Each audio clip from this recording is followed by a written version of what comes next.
Meet Robert, the guy who caused the greatest spy disaster in history, resulting in dozens of spies getting captured. And how, you ask? Well, because Robert had a problem. It all started when he gets hired by the FBI. He walks in, he said, when I'm gonna start sliding over cars like James Bond and them? They said, man, James Bond had paperwork, bro. Yeah, bro thought the FBI was all crazy spy work, but somebody gotta do the paperwork. So bro was like, okay, that's fine, as long as I get some paper for this paperwork. He gets his check, he said, ain't no paper. So he walks over to his boss, he says, my boy, I think you're missing like a zero in here. His boss said, Jeremy, go back and do your paperwork. He said, first of all, my name is Robert. Second of all, his boss said, let me stop you right there, Roscoe. All you gotta do is be patient, put in the work. This is a job like anywhere else. Robert says, okay, bet. So he starts selling American secrets to the Russians. Now I know what you're thinking. Well, damn. Well, what if I tell you he had two reasons for doing it? One, he had a big family and his salary wasn't enough to support them. And two, Robert's a little weird. Remember when I told you Robert was trying to slide over cars like James Bond? I was serious. He thought he was way too good at his job and his talents were being wasted. And well, he might have been right. In fact, how he contacted the Russians was he found one of their secret bases disguised as an office and walks right in the front door. He says, my name is Ramon and I'm an FBI agent. They said, well, why approach us? We're just simple office workers. Robert says, okay, well, I have information if you want it. They said, yeah, what is it? Now, Robert tells them a bunch of stuff, but most importantly, he tells them that one of their top Russian generals is actually an American spy. This was a huge blow to American intelligence agencies, and they figure out that there's a traitor. But you see, Robert was too slick. First of all, his weirdness worked in his favor. He was acting like he was in a spy movie. He would give the Russians information through insanely convoluted code words and schemes. They were annoyed, but it was working. But he also worked in counterintelligence, which meant his job was to look for traitors. But here's where it starts to get wicked. He gets caught by none other than his wife. See, Robert cheated on his wife before, and he's been away for long hours, so she confronts him. She said, where you been at? He said, I've been here this whole time. I'm just writing a letter. His letter was a letter to the Russians. She snatches the letter. She says, give me that letter, little boy. She said, what is? And he just comes clean. He says, I'm not cheating. I'm a spy for the Russians. She freaks out. So she takes him to church. She goes to their priest. The priest says, are you here to confess? He says, yes, I'm a Russian spy. The priest says, Robert said, did he hear me? I'm a Russian. The priest says, hey, you gotta go tell the FBI right now. He says, okay, I'm gonna go do it. He starts leaving. The priest goes, wait, come back.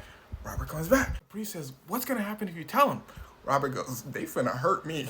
The priest says, okay, don't tell him. Just stop right now.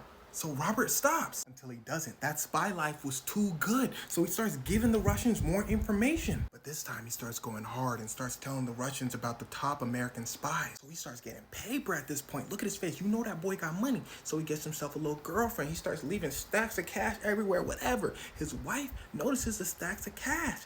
She goes to her brother, who's also an FBI agent, and says Robert has been leaving stacks of cash everywhere. Now, at this point, everyone's searching for who the traitor is. Top spies are getting all over. The brother was like, what else did he say? The wife said he also wants to retire in Poland, which was right next to Russia. So the brother goes to his supervisor. He says, yo, you gotta hear this. The supervisor doesn't want to hear it because the FBI was very arrogant. Yeah, they were looking for traitors mostly everywhere except for the FBI.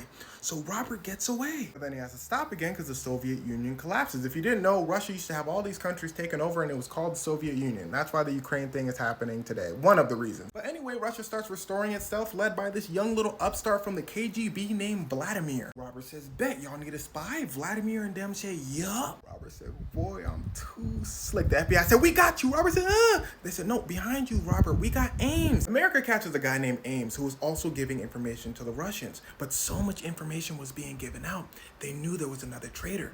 So America had to get drastic. Remember how I told you the Soviet Union fell? Well, there was a lot of KGB agents that were out of work. So America starts hiring them. A KGB agent tells America one of your biggest traitors is a guy named Ramon. Remember the name he used earlier, Ramon. The KGB agent is showing the CIA and the FBI all the letters that Ramon, Robert, was giving them. One of the FBI agents notices something, a racial slur directed at Japanese people. The FBI agent was like, I used to work with a guy who was pretty racist to Japanese people. His name was Robert. The FBI then matches fingerprints from the package. They match Robert's, and here's where it gets wickeder. See, funny enough, the FBI still has to follow the law, and this is gonna go to court. So the FBI said, let's get some more evidence. The FBI calls Robert in and says, hey, we're giving you a big promotion, a big office. Now, Robert was just about to retire, but remember, he has a big ego. He takes it. They wiretap his office, but remember, Robert's an agent too. He notices his job isn't too hard. He says, it looks like they've given me a cushy job. He starts being careful and stores all of his information in a little tablet. The FBI knows they need to get that tablet. So they tell him, hey, Robert, let's go to the range. Robert declines, but remember his ego. The agent says, oh, guess you can't beat me. Robert says, let's go.